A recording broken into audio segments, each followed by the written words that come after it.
Legal que a gente estava falando justamente sobre arte pública, arte urbana. A gente chegou aqui, encontrou o Sofaraokê e ainda encontrou Guga Ferraz, Alexandre Vogler, que eles podem contar pra gente, sei lá, falar um pouco sobre os trabalhos de vocês, de arte urbana, arte pública e tal, né? Se você tá falando. A gente trabalha com arte urbana há um tempo, acho. Agora pode falar mais do embrião da parada, que foi com atrocidades, né?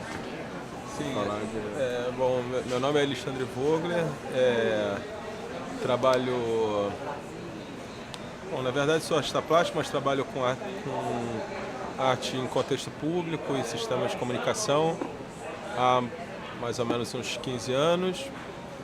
Comecei a trabalhar com esse primeiro trabalho, na verdade foi um conjunto de intervenções realizadas coletivamente, ainda no final da década de 90, 99, virada para 2000, uma iniciativa chamada Atrocidades Maravilhosas. Aí eram, enfim, trabalhos em lambe-lambe, um conjunto de 20 artistas trabalhando na cidade.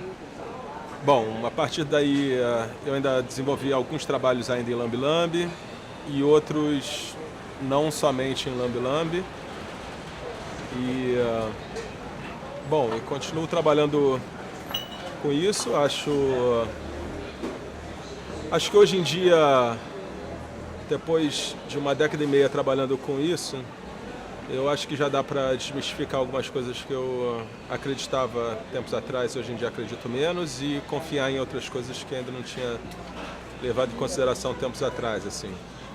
Acho que na época havia uma tentativa de mobilização pública através das intervenções, etc., que é, na verdade, a formação da nossa utopia, né? Tipo assim, de produção de reflexão, de construção de novas paisagens, né? Tipo assim, a gente mesmo, quando a gente criou o Atrocidades, a gente achava que havia essa possibilidade. Possibilidade não, a gente acreditava piamente que a gente poderia realmente mudar parcialmente a paisagem da cidade por um determinado período. Isso vinha um pouco de uma ambição de tratar a cultura visual da cidade como um fator relevante para a construção do nosso pensamento. Vocês escolhiam um lugar específico da cidade que vocês atuavam? Sim, no primeiro caso tinha. Sim, nesse caso era assim, era 20 artistas pensando, cada um trazia uma imagem, essa imagem era replicada, porque na época os lambe-lambes eles tinham um formato menor do que tem hoje em dia. Depois de 2004, os lambe-lambes começaram a ser feitos de forma modular, com 8 até 16 folhas, fazendo um pequeno outdoor. Hoje em dia, mas na época, isso no final da década de 90, já não. Era a multiplicação do mesmo lambe-lambe, num formato de 110 por 90, mais ou menos, e foi mais ou menos baseado nesse modelo que a gente previu o trabalho. Então, cada artista pensava esse trabalho, a gente produzia isso em serigrafia. Naturalmente, o mesmo artista produzia o trabalho, ele também imaginava o local onde ele recebia. Sim, porque a gente veio da Escola de Belas Artes, a Guga veio da escultura, eu vim da pintura. Nessa altura eu tinha ateliê junto com outros 8 artistas em Santa Teresa, na Joaquim Motinho. Todos eles participaram. Guga tinha ateliê com Ducha, JC, Elísio, então já havia um intercâmbio. E o que você acha que mudou, né? Você falou que a utopia do trabalho se transformou, né? E quando você falou que o Atrocidade surgiu querendo ressignificar alguns pedaços da cidade, né? O que você acha que desse projeto se transformou hoje? Eu acho que hoje em dia artistas continuam trabalhando em cima desse veículo, acho pertinente, mas como uma atuação mais estética do que política ou social. Naturalmente, você até utiliza isso como um aspecto para a construção estética do seu trabalho. Mas efetivamente, acho... Tá mais fácil? Para trabalhar na rua tá mais fácil. É mais aceitável, eu acho, assim. O que mudou foi um pouco isso também, né? Porque a interferência urbana foi meio absorvida pelos meios naturais, assim, tipo o grafite principalmente. Então, quando se fala hoje em dia de fazer interferência urbana, muitos falam, não, você faz grafite e tal. E é um trabalho diferente, o que eu faço e o que o Vogler faz, principalmente. Eu acho que mudou também uma ingenuidade que a gente tinha com atrocidades, que era assim, não, a gente vai fazer, sei lá, eram ao todo mais de 5.000 cartazes.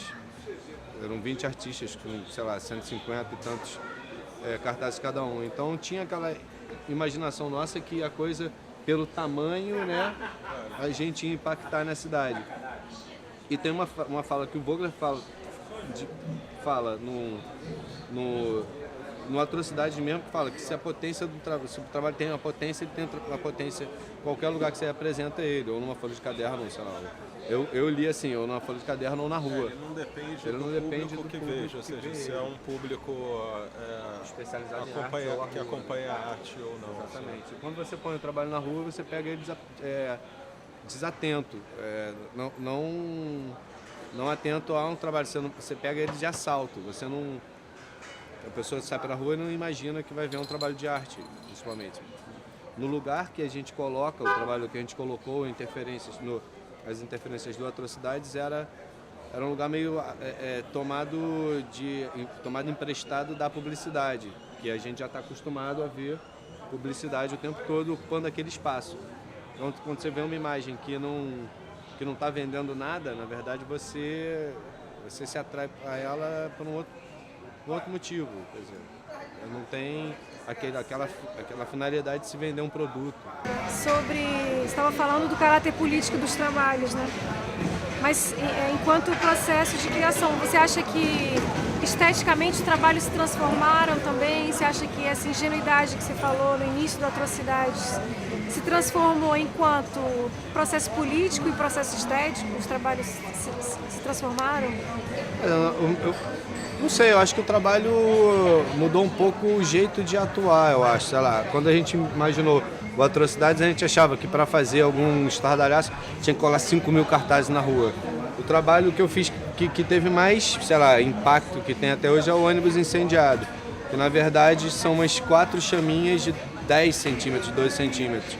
Eu colei numas 20 placas no Rio. Então até hoje tem essa leitura daquele trabalho, mas o trabalho que eu fiz no Atrocidades, quer dizer, sumiu na tarde que eu colei. Então tem uma coisa dessa. Eu acho que... Porque foi retirado. Eu colei na parede da Conlurb, eu não sabia. Tipo, foi uma ingenuidade. Entre outras, mas assim... eu acho que esteticamente o trabalho não mudou tanto, né? Eu acho que o meu do Vogler também, esteticamente, acho que não.